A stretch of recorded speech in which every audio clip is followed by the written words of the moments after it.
নিজেদের মধ্যে একটু আমরা যদি ছোট ওই যে গালিপট কিনে রাখি, হ্যাঁ, আর এটার সুবিধা হলো যখন আমি পিআরএফটা ঢেলে দিব, এখানে এরকম চাপ দিয়ে দিব, তখন এটা একটা ফ্ল্যাট মেমব্রেন হয়ে যাবে।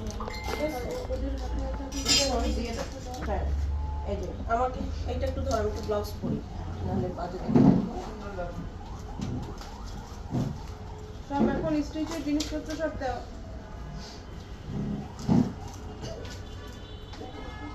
এটা যখন এই যে খুলে ফেললাম, খুলে আমি কি করি, একদম এখানে ঢেলে দিই।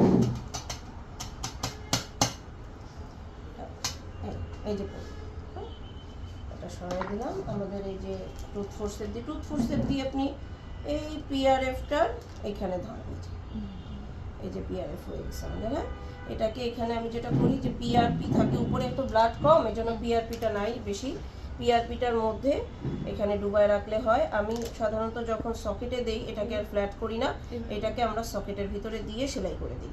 আর যখন আমরা এটাকে কিনা জিঞ্জিভাল রিসেশনে ব্যবহার করব অ্যাজ এ একটা ব্যারিয়ার মেমব্রেন, বোন গ্রাফটিং এর সময় একটা মেমব্রেন হিসেবে, কোলাজেন মেমব্রেনের সাথে অথবা কোলাজেন মেমব্রেন নাই তখন ব্যবহার করব, তখন এটাকে আমার ফ্ল্যাট করে নিতে হবে।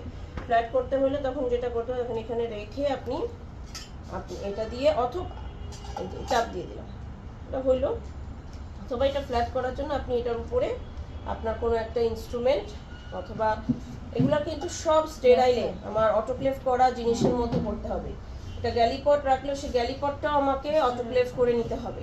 তখন একটা ভারী কিছু দিয়ে তার উপরে রাখলেন, শান্ত কি করা যায়, একটা ইয়া দেওয়া যায় যে আমাদের যে গ্লাস স্ল্যাবটা তো অটোক্লেভ করা থাকবে না, আমাদের মিরর আছে না, মিররটা দিয়ে ধরে চাপ দিলেই হয়ে যাবে। এই যে এটা হইতে বেশি সময় লাগে না, এই যে চাপ খেয়ে যে এটা একটা পর্দার মতো হয়ে গেছে। তখন এটাকে আমরা ওই যে বোন গ্রাফটের পরে বোন গ্রাফটটা ঢেকে দেওয়ার জন্য এটা ব্যবহার করতে পারি। ঠিক আছে, ড্রাই সকেটে দেব তখন তো মানে স্যালাইভা গেলে এগুলো তো সমস্যা নাই, ড্রাই সকেটে গেলে ওইটাও একদম ফুললি ক্লিন। কোনটা বুঝি নাই। আমি যখন পিএলএফ সকেটে দিব তো তখন কি আমার